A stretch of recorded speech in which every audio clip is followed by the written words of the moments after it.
Hello and welcome back to the channel. If you're new here, my name is Simon Good. I'm a professional mediator and trainer in conflict resolution skills. I'm the host of the Conflict Skills podcast, which provides free resources and tools for people who dealing with conflict at work or conflict in relationships outside of work. And I'm preparing this series of videos looking at conflict case studies. So we're looking at particular examples of conflict. Actually, the previous ones I've done, I think, have all been related to workplaces. But today I'm talking about a neighbourhood dispute. Actually, it's a topic of personal relevance for me because I went across the road yesterday and met up with one of my neighbours who I hadn't seen for a little while. He's an elderly guy, I think he's 71 or 72 years old now. We both play guitar, so I've been over having beers in his garage playing guitars, and all of the men of the neighbourhood sort of gradually gather like bees to a honeypot or whatever else you might say, flies to honey, something like that. So I know him and I'm friends with him, but we sort of just say g'day and how are you going and what have you been up to type of thing, not super close. And he's unfortunately been in conflict with another of my neighbours about this topic of cars speeding past the neighbourhood. And he has decided to go and talk to this person about it. And I don't want to talk about the specifics of that situation because it's somebody who's real and I know them, but it's had a real negative impact on him. And for me, as his neighbour and his mate, I'm concerned about him. So he's actually taking steps, I think, to look for options for supporting himself and looking after himself, which is really good.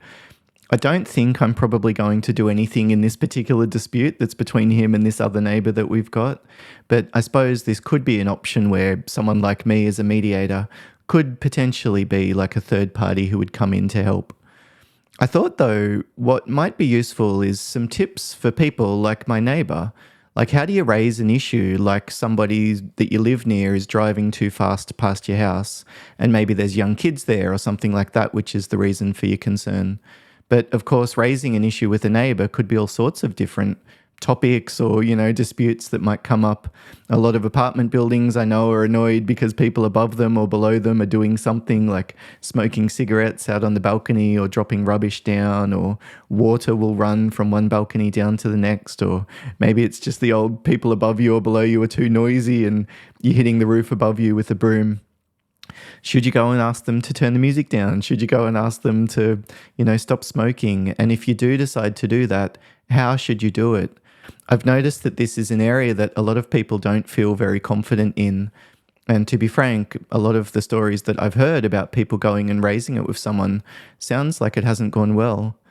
I do conflict resolution training with organizations, a lot. That's a large area of my work. I sort of split my time between mediation and training and coaching. And it's pretty common for people to grab me in the break or something, even though we're there talking about performance management with staff or de-escalation skills with clients or something. And they'll ask me a question about their neighbour that's driving too fast or doing something else that they're concerned about. Kind of like it puts the kids at risk, puts children at risk. And it's a very challenging area because this is a subjective value that we all hold. Like, we've all got a different threshold for risk. What's safe? How much safe? How safe should we expect the kids to be?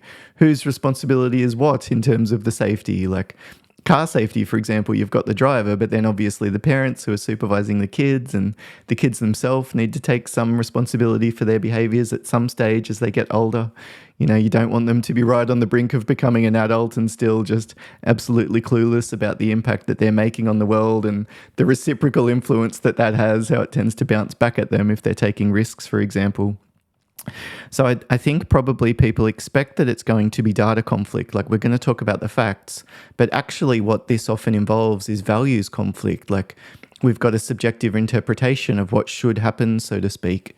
So I thought what could be helpful is talking about some options that you could use to raise an issue like this. And I think these case studies are a really good way to do it. I've got my iPad sitting next to me so I can take notes and sort of annotate as we go, but there won't be a whole lot of reading and writing that you'll need to do. If you'd prefer just to listen, that's perfectly fine as well.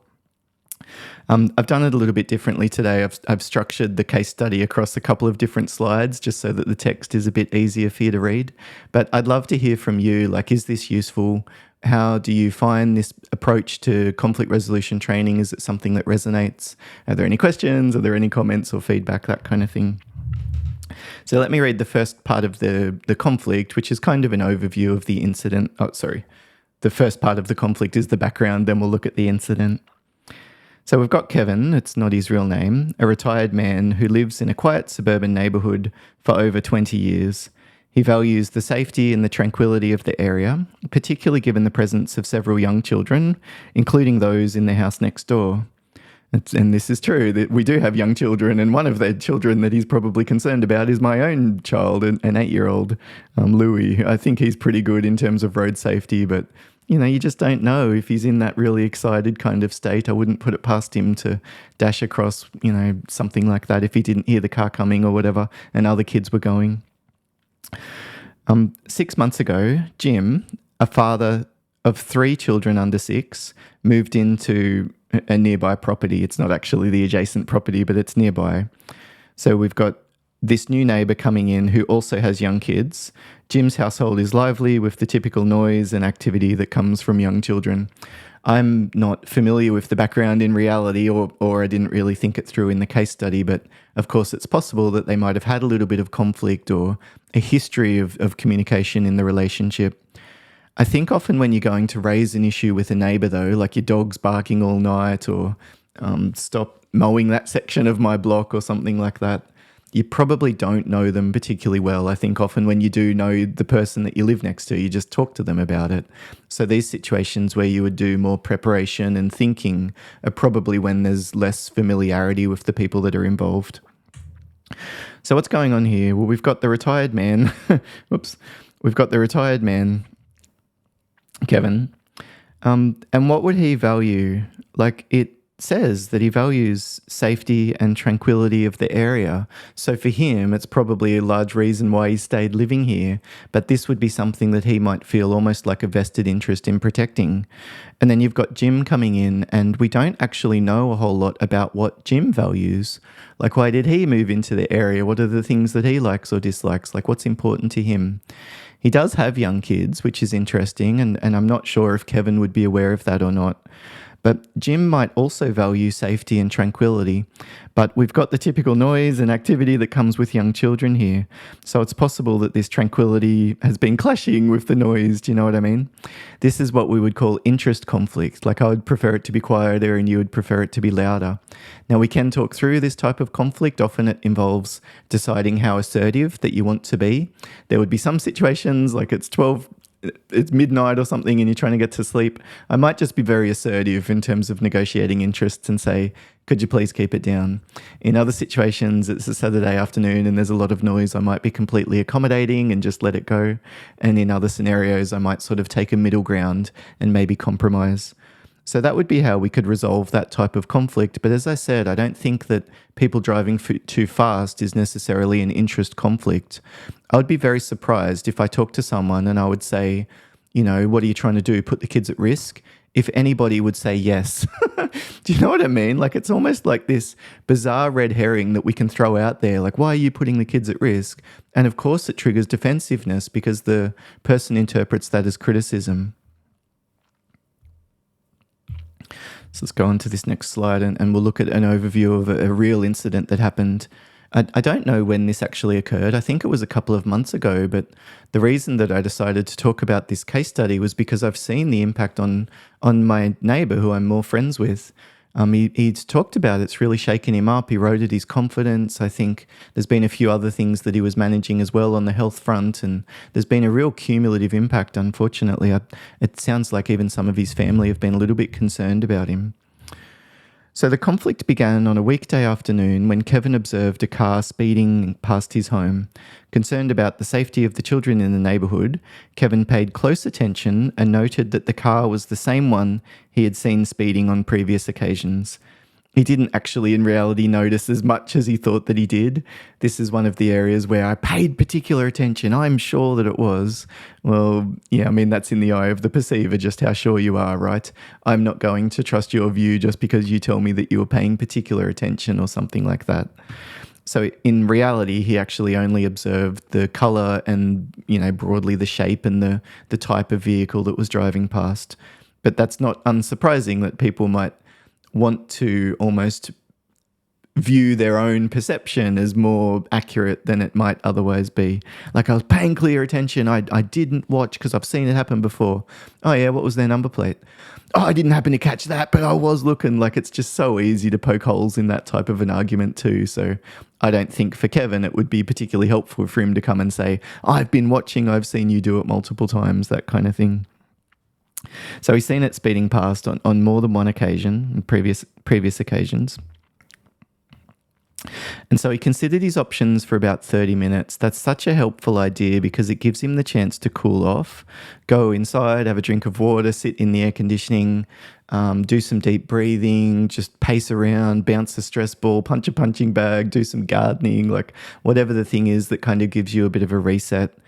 And in this situation, Kevin decided to speak directly to the car owner to address the issue. And I think this is probably something that a lot of us would consider admirable. You know, I would want someone to come and talk to me about it if they had an issue with me. Isn't it common sense? Shouldn't we be able to talk this through as adults or grown-ups, that kind of thing? I mean, you might be surprised at just how not common sense is. And I don't think a lot of people are literally able to talk things through like grown-ups. When you do come across someone who's able to communicate, especially if it's a dispute or conflict, my goodness, your estimation of them just rapidly increases and you tend to respect them so much more. So he's gone over to address the issue.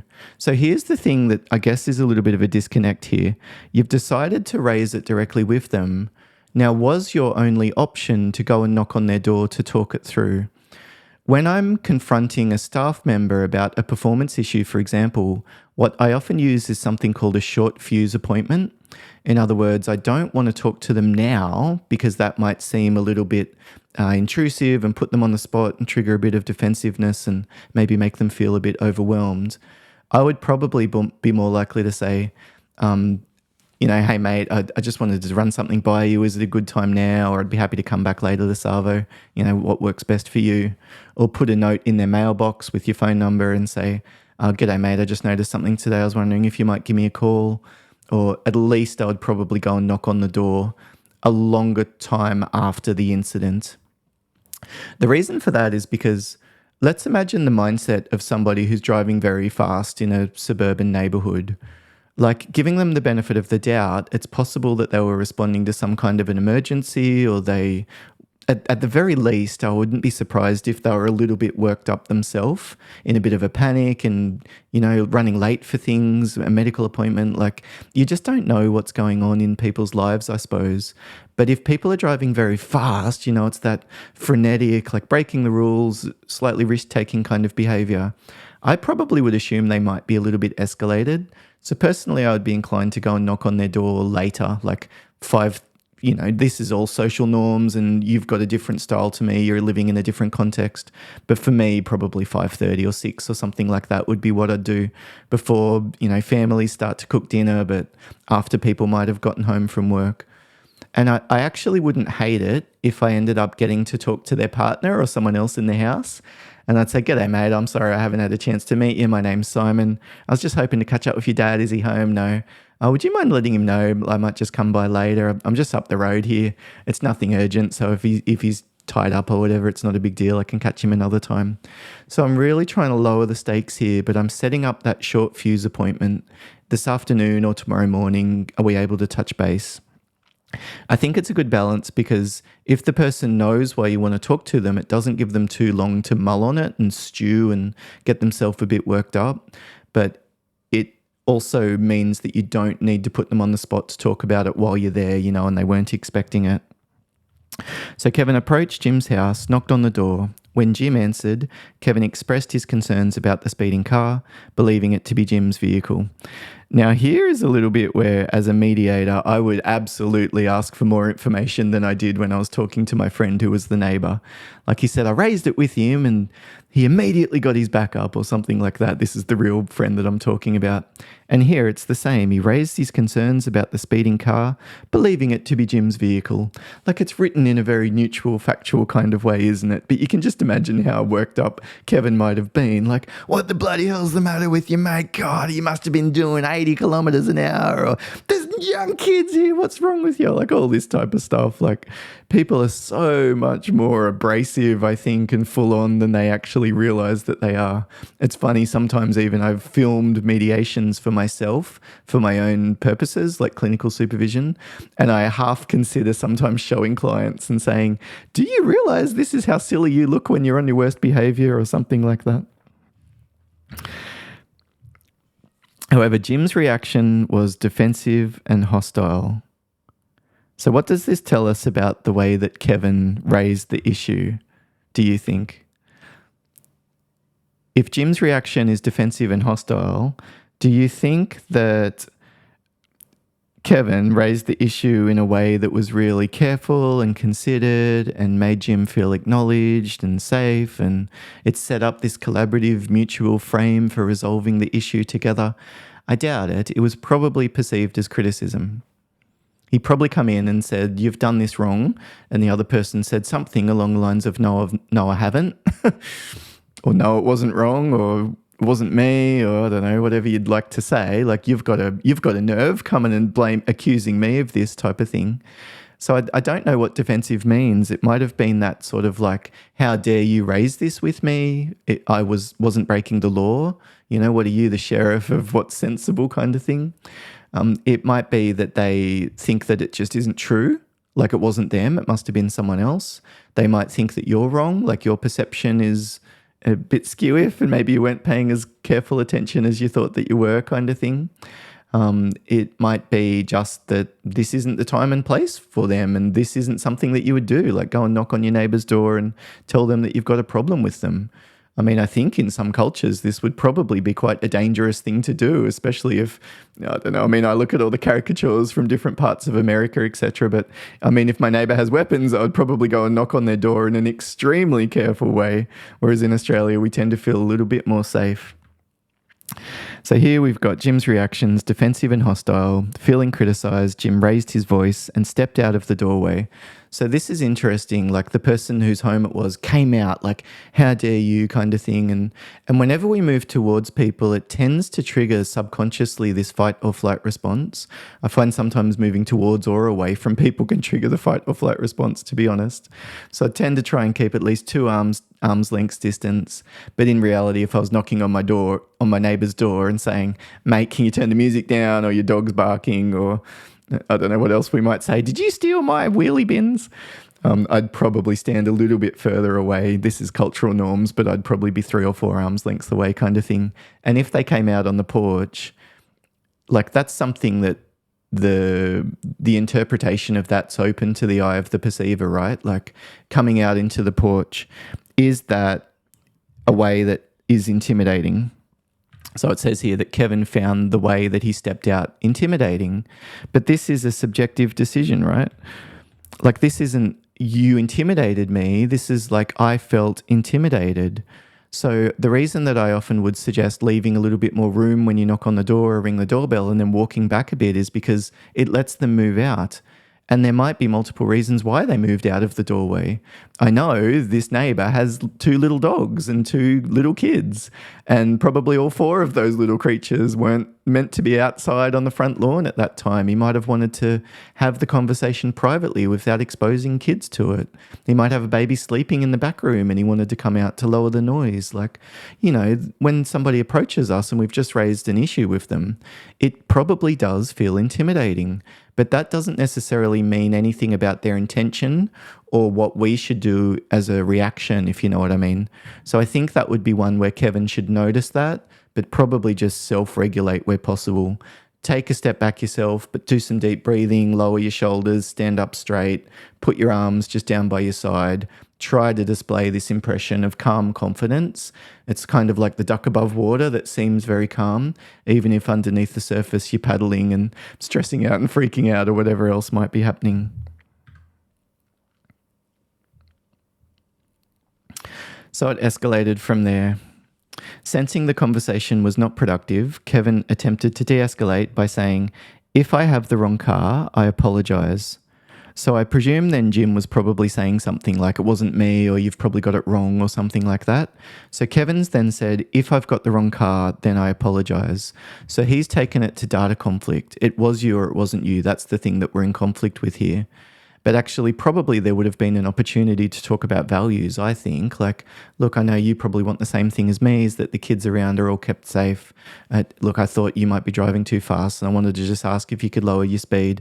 I might have totally been off the mark, or maybe I've got my wires crossed or something like that. Like, I kind of am ready to backpedal a little bit and lower the stakes if needed, especially if the other person's going to have a go at me and try and start a fight with me or something like that. Like, this is a situation where it's just not worth it. But this is an interesting kind of apology, isn't it? If I've got it wrong, I apologise. And then to verify it, Kevin walked back onto the street to check for cars in the same colour in the same area. So he's kind of doing a little bit of a manhunt for the missing car now in front of Jim. Jim then followed Kevin outside, continuing to speak in an agitated manner. Well, what a surprise. Like, you've just accused him of doing something that puts kids at risk, and then you're marching around in front of his house, seeing if there's any other cars that might match the description, and probably glancing angrily back at his house and his car every now and then, maybe more often than you realise that you are. Well, I don't think it's that surprising that Jim came out. Whereas from Kevin's perspective, that would be something that's really a sign of aggression. He's a bully. That's something that he shouldn't have done. You know, I'm so much older. He's bigger than me. Like, why would he intimidate me? This type of thing. It's interesting, the sliding scale of our values that we tend to have there. Like, it's perfectly okay for me to go and raise the issue with them, but when they follow me and want to continue the conversation after I've decided it ended, then therefore they are a bully kind of thing. And it's really hard to separate our feelings out from all of this. It probably does feel scary and intimidating, and it probably does literally feel like your safety is at risk. And it might be, do you know what I mean? But it's very hard to make assumptions or, I guess, very clear decisions around why someone else is doing what they're doing. We know the behaviour, which is that they came out. But I wonder if there was more objective things they were doing that were clearly inappropriate. Yelling, interrupting, poking their finger in the face or something like that. If those types of things were happening, it's much more effective to confront those behaviours. Could you lower your volume? I hadn't finished speaking. Can I just finish what I was saying before you have a chance to respond? I'd be happy to listen to you then. You know, like, we can stand a little bit firm as much or as little as we decide to, but saying something like, you're being aggressive, or can't you at least be respectful? You know, that's probably not going to get us very far, at least in changing the other person's behaviour. So here we've got Kevin, who's interpreting Jim's actions, standing close to him earlier and following him out of the house as aggressive and bullying. Well, there we go. This is clearly what it is from Kevin's perspective. Jim, on the other hand, felt unfairly accused, believing Kevin was overstepping by scrutinising him and his property. And this is often the kind of situation, like, both people are getting their heels dug in and feeling more and more like it's this black and white, right and wrong kind of situation that we're dealing with. What would have helped here? So for me, if I was Kevin and I'm going to raise the issue with my neighbour, I probably want to plan for escalation. Like, in the best case scenario, I'll talk to them about the issue, they'll listen, and, you know, we'll go off into the sunset and I'll feel really happy, like a legendary neighbour, and I might even make a new friend, or, you know, feel a better vibe in the community or something like that afterwards. That's the absolute best case, like, oh, I really nailed it kind of situation. But there's a whole bunch of, you know, lower expectations that might realistically happen below that too. They might be annoyed, but, you know, at least listen to me. Or maybe I've raised the issue, and although they weren't responsive, it's a first step that I've taken in addressing it. You know, there's other steps that I can take to escalate it from here. I wouldn't necessarily put all of my hopes onto this single conversation resolving the issue. I would expect that maybe they'll take some time to process it, and I might need to talk to them a few times, or I might raise it and they tell me to piss off or something in the moment, but then later they might actually reflect and listen. I might end up changing their behavior by, you know, some percent. Like, maybe they used to speed all of the time, but they'll slow down, at different times of day. And that might even be something that I could negotiate with them around too. My concern really is around school pickups and school drop-offs because there's kids going everywhere. So it's really between 3 and 5 that I would ask you to slow down if possible. I mean, I know it's not always easy to keep track of this stuff, or I know that even sometimes when you're going the speed limit, some people who are close by might feel like you're going too fast, and we've all probably got a slightly different idea around all of that. Like, I'm just normalizing it. Of course, we've all got a slightly different idea around all of this kind of thing. But if he gets his back up and gets angry, what am I going to do? And for me, I would almost always just take an accommodating approach from there. I'll raise the issue. If they really want to get mad and have a go, I'm just going to be like, sorry, you know what I mean? Let's just leave it. Maybe I'm overstepping something like that and just kind of walk away and, I don't know, consider calling the cops or some other kind of option, talking to other neighbours, even raising it with them another day, talking to their partner. I mean, there's a whole bunch of options that you might consider depending on the situation. So the incident has strained the relationship between the two of them. Kevin now feels uneasy around Jim and avoids direct interaction, while Jim perceives Kevin as being overly critical and intrusive. Both parties have shared their version of events with other neighbours, potentially fostering tension within the broader community. I mean, this was the first thought that I had when I heard it, to be honest, is, my goodness, I wish that this wasn't being spread around. I know that people like to debrief and they often see that as a source of support, but I'm really careful about these situations where I'm talking with someone about a third person. I just think it creates often quite an artificial sense of intimacy. Like, it feels really good to bitch about someone else or to complain about the organization that you work with or the manager that you've got or something. But in reality, I think what it often does is set up a situation where I don't trust you as much after that. Like, if you're bitching about that person to me, then what are you telling that person about me? Do you know what I mean? I think even at a subconscious level, when we engage in this kind of behavior, like, there's a toxic, corrosive element at times that can come about. So I find it really hard, like when my friend Kevin was talking to me about Jim and I'm wanting to remain neutral in between them, it's a really tough spot to be. I don't know if that's something that you might have even experienced when you're stuck in the middle of two people and you've got a relationship with both of them. It can be very challenging. So I think that, fostering tensions, etc., that is probably a concern, but I'm not sure how that one could be remedied unless the two of them would agree to keep it private or something like that. But realistically, are they actually not going to talk to the other neighbours that they're friends with if they're over having dinner or something like that? Like, I think probably that little bit of resentment and negativity is just something that will be inevitable. So moving forward, what should the two of them do? Well, I suppose I'm thinking here about Kevin's perspective. So if I was going to raise the issue differently to the way that Kevin did, I would really focus on de-escalation initially. So calming myself down so that I was in the right headspace to do it. I would choose the time and place to raise the issue that's going to be best. And as I said, I'd probably think about a short fuse appointment, like, are you free later on this afternoon? There's just something I wanted to touch base about quickly, or putting a note in the mailbox, or sending him an SMS if I've got his phone number, even asking for his phone number. But, it would just really depend on the situation and the real people that were involved. I would plan for de-escalation. So when I raised the issue initially, I would focus on a low volume, low tone, slow speed, giving him autonomy, like, is this the best time or would you prefer me to come back later? Giving him certainty. I'm talking about this afternoon at about 3 o'clock. I don't know if that was you or maybe actually it was a different car that was similar. I'm providing like an open-ended, neutral and mutual phrasing for all of the issues that I'm raising, I suppose. And I would talk about it as value conflict. Like, the concern I've got is really about kid safety. I was just wondering if you would lower your speed. Oh, it wasn't me. I'm not driving too fast. Oh, look, you might actually be under the speed limit. That makes sense. Like, I know at times I've actually been going, like, it's 50 kilometers along our street, and there's been a kid that ducks out, and it can be tricky. And then if he really got his back up, I'd probably reduce what I'm asking. Look, I suppose for me, the main concern is around school time. It's school pickup and drop off. So particularly 3 to 6 p.m. or something like that.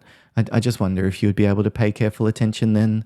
And if they're not even able to say, yeah, I'll give it some thought or fine or whatever, something like that, I'd probably just leave it in reality like, oh, look, no worries. Look, thanks for your time. and just walk away. You know what I mean? A little bit like, I'm sorry, look, I appreciate your consideration, or look, thanks for hearing me out, or look, I appreciate you giving it some thought, or something like that. You got to be really careful there, because even that last one sounds a little bit patronizing, doesn't it? Like, I appreciate you hopefully realizing that I'm right in time. You don't want it to come across like that, do you? But what should Kevin do from here? I think probably the focus for him should be on self-regulation and self-care. Like, what does he need to do to look after himself and to manage his nervous system if they do decide to talk about it again? So that could be something like longer term, exercise and diet and sleep and all of this kind of thing. But even thinking about options like journaling or debriefing or talking to a counsellor, etc. as well. I think probably from there it might be, let's imagine that he did decide to raise the issue with Jim. I think probably some kind of an acknowledgement would be helpful from there. Let me get myself back on the camera so that it's not just my messy writing on the screen. I think it would probably be something like, look, that conversation that we had the other day didn't go probably the way that either of us wanted it to. I'm sure that I probably came across as too full on. I was raising an issue when you weren't ready for it, and it probably seemed like I was having a go at you. Look, I'm sorry if that timing wasn't right, or if I came across as a bit aggro. It wasn't my intention. So for me, I'd probably apologize and acknowledge it like that. Like, I might have come across like this. If so, I apologize. Probably trying to do it in a way that's reasonably genuine as well. And I can do that. I can see how I might have come across as a jerk, even though that wasn't my intention or my goal. And realistically, of course I wasn't. I'm an actually professional mediator, so how could I ever be a jerk? I mean, you can ask all of the people around me just how frequently I end up being a jerk, but it's amazing, this self-perception that our ego manages to massage despite evidence to the contrary. So some kind of an acknowledgement. I probably personally would do some kind of an apology, but that would depend on whether what you've done is actually wrong or not. And then I wouldn't necessarily talk about data conflict. I would shift the conflict to values. So instead of like, it was your car, it wasn't your car, now I've got new CCTV proving it, all this kind of stuff. Like, we're all concerned about safety here. It's possible that that is something that they're absolutely not concerned about, but I doubt it. You could name the other issues as well, like they want autonomy, you want to be left alone, you want neighbours to butt out, or whatever the thing is that they want to. So how are we going to balance both of those two things? I just think that's a nice way of framing it. Like, it makes sense why we're maybe at loggerheads, because for me, I've got particular ideas about what should happen in terms of cars driving past, etc. And of course, you probably have the right to do whatever you want anyway. And there's probably a part of you that thinks, who's this nosy neighbour poking their nose in all of the time? I suppose what I'm hoping for is that maybe we could balance those two perspectives. Like, what do you make of it? And again, I'm just opening doors and opening doors and opening doors, and just giving the other person the invitation to calm down and, make a little bit of a gesture or listen or something like that.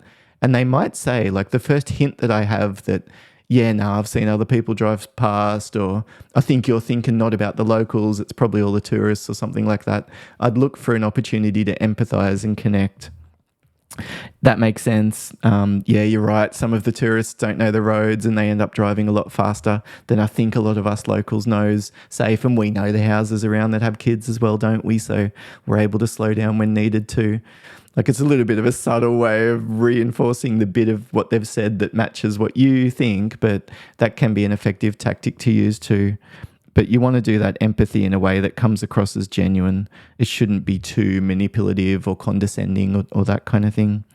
And then I think probably the final step in a lot of... I can't get that to right.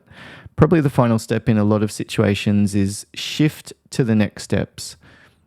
Like, we want to shift to where to from here, or what do you reckon moving forward, or something like that. If it's just my neighbour and it's Kevin and Jim talking, probably I'll just leave it as that. Like, is there anything else you wanted to flag? Or, yeah, no worries. Thanks for listening anyway. I really appreciate it, or something like that. Or any other thoughts, or, is there anything else, just like that, just general anything else, or, yeah, no worries. Thanks, mate. Just a bit of a pause kind of thing, and then leaving it. But for me, I'd probably want to talk about something like, if he did say, no worries, I'll watch my speed, at least once I would want to reinforce that. Look, I really appreciate that offer that you'd maybe pay a little bit more careful attention to your speed. I mean, most of the time you probably already were, but it's really just those times when you're in a rush. And as I said, particularly when it coincides with school time. Thank you. And if they do make steps, like positive steps, give them some type of genuine positive reinforcement, like actually say thank you, actually let them know that it makes a difference, actually let them know that you've noticed that they've changed, right? It's so often that we ask people to change and they do what we want and we ignore it. But if they do the wrong thing, man, oh man, we hammer it home and give them feedback in all sorts of different ways, whether it's just rolled eyes and sarcastic comments or formal complaints and that kind of thing too. So if you do find that you're noticing even the very slightest positive shift, maybe the person walks past and smiles at you or waves or gives you some type of a gesture that, things can be okay between the two of you, then reciprocate. A little bit of a positive thing from you, or let them know that you appreciate that they're being the bigger person here, kind of thing. So watch out for those positive indicators and give the positive reinforcement where that's appropriate, I suppose would be the last step that I would consider there as well. So how have you found that? Has that been helpful, looking at that case study and some of the options that you've got for responding? If you've got a different, similar kind of situation that you would like me to look at in a future video, please feel free to give a little bit of an outline down below. I do get emailed scenarios quite often in my podcast, the Conflict Skills podcast that I run, and I usually tend to de-identify the information where possible. But if you do put a scenario in, just let me know if you want me to not use people's real names or the real information about the context or something like that. The last thing I want to do is inflame personal conflict that you're dealing with by, some big mouth mediator coming in and giving their view and then the other person stumbles across it somehow.